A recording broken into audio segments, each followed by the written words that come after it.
आरोप लगाउन मिल्दैन, कसैलाई भन्न मिल्दैन। सबैले राम्रै सोच बनाएर पसललाई सहयोग गरेर, सहयोग गर्ने सोच कति मान्छे राम्रो सोच भनेर आएको थियो हैन, पसललाई बचाइदिनु पर्यो, सामानहरू जोगाइदिनु पर्यो। कति मान्छे नराम्रो पनि थियो, अब त्यसमा कसैलाई मैले दोष लगाएको छैन। क्यास कति थियो? क्यास जति मान्छे सहयोग गर्यो उसलाई धेरै धेरै धन्यवाद। र क्यास थियो 10-15 हजार थियो। अनि त्यो क्यास तपाईँ त्यो जल्यो कि कसैले लिएर गयो कि तपाईँले लिएर जानु? जलेको त काहीँ पनि छैन, ग्यासको गल्ला जस्ताको त्यस्तै छ, उता फालिरहेछ। अब कसैले लगेकै हो, अब लगेको भने त कसैले आरोप लगाएको छैन।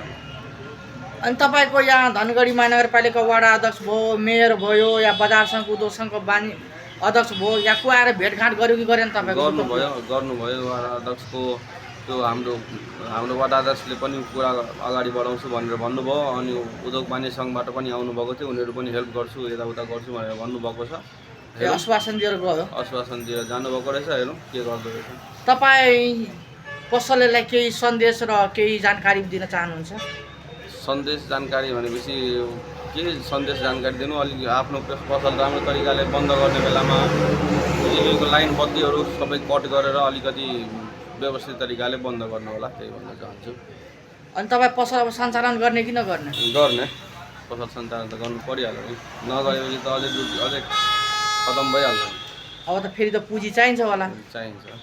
लगभग तपाईँको सबै सामान नोक्सान भइसक्यो? सबै देख्न छ दर्शक महानुभाव, यही हो, यही ऱ्याक काउन्टरहरू सबै जलेको छ। तपाईँ देख्छ यहाँ त्यति मात्रै हेर्नु, उहाँको मोबाइलको स्पेयर पार्ट पोलहरू सबै यहाँ यस्तो अवस्था लथालिङ जलेको छ। र अझै म तपाईँ देखाउन प्रयासमा छु।